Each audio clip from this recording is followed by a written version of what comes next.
Wai menene so menene kauna, mene abin da ciki ya kunsa, tambaya da ko ban gamsa.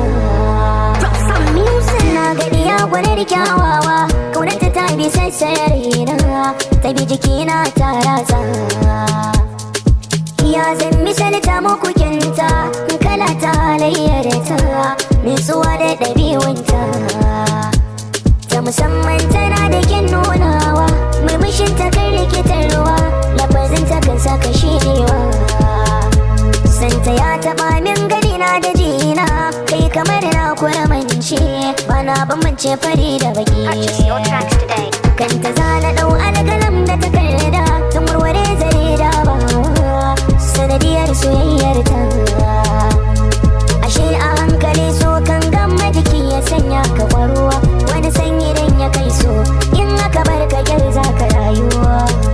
A hankali so kan ya haɗuwa, har ya saka yi shakuwa, ya fidda wasa damuwa. Soyayya ce ke sa sadaukar da rai da rayuwa, daɗin ta ya wuce daɗin zama ko shauki na rayuwa.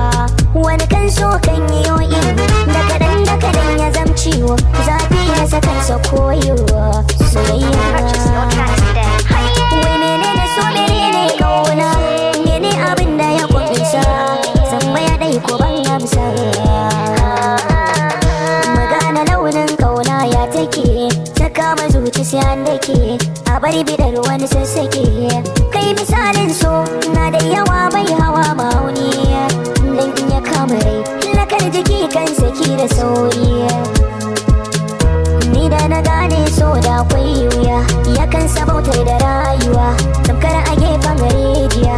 Sai na ba hankali buri da dai so guda da gaskiya, mu kwantar da kai kar da a so mi ta cika kuriya.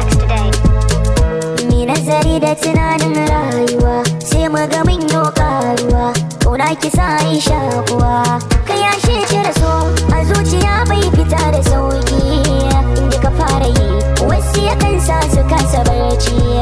Na fi san soyayya dan ba ni bin ramin ruba, ban da zini ko dabara, ni soyayya ta.